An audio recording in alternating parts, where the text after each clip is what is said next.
Today, we're going to talk about how to set up a Christmas fund so that you're not paying for this Christmas next July. But before we get there, if you're watching this on YouTube, be sure to hit the like and the subscribe button. And if you're not watching it on YouTube, be sure to hop over to YouTube if you like what you hear and subscribe. So why do you want to get notifications here from me? Well, if we haven't met, my name is Linda Myers, and as a financial coach, I'm choosing it as my mission to help families do more, give more, and save more. Because I feel like God has not designed us to live a life full of fear, guilt, and stress regarding money, but one of freedom so that we can do what he has called us to do. All right, so let's get down to it. How to set up a Christmas fund so that you're not paying for Christmas next July, right? All right, so the first thing you want to do, of course, is make a list. We're going to make a list of everyone that we want to buy gifts for. We also want to put on their list for causes or charities that we want to donate to and give to.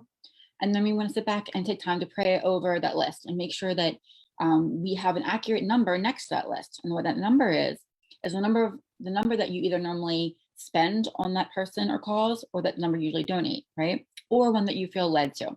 I know this can change from year to year with different people and different causes based on what we feel that we want to buy for them, or what we feel we want to give, or where we just feel led to do.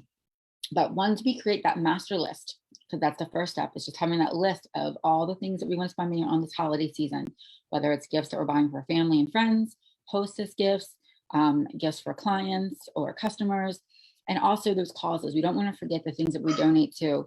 I know we just got our boxes for Operation Christmas Child, the shoe boxes that we fill every year. I know a lot of people do like the angel tree things, but just write down everything that you want to think of. If you need to go back, maybe look at records from last year. If you have them, that'll help you. All right, then we're going to add all of those numbers up, and we're going to get a big hunking number at the bottom. We're going to take that number and divide it by 3, because we're in October, and that's how many months left we have until the holidays. So whatever that number is, divided by 3, that's the amount of money that we need to put aside each month, October, November, and December, in order to pay for all of our giving this year. All right, so what happens when you have that number and you're like, I can't afford that number. That number does not fit into my budget. Hopefully you have a budget and you know what number can fit into your budget. So you have 2 options, and this has to do with anything when we have, budget issues that aren't quite mechanically working out. We talked about yesterday the 3 root causes that budgets don't work. We talked about perspective, people, and mechanical. There's another word for that, but I can't remember it right now. But I had all P's. So when it doesn't work, that's when we have to start changing some numbers. So we have 2 options. We can go back to our list and edit our list, right? We can also look at our budget and edit our budget. So maybe there's some things over the next few months that we can cut out temporarily, right? Maybe we're going to cut down the amount of time we're eating out so that we can afford to do this giving that we want to give. Or instead of cutting, maybe we're going to increase it. Maybe we're going to look at ways to bring more money in to cover this extra expense. I know holiday time is a great time to get a part-time job, overtime at work, selling things. I mean, Lord knows there's stuff in my house I don't need, want, or love anymore. If you're a condo, you know where that came from.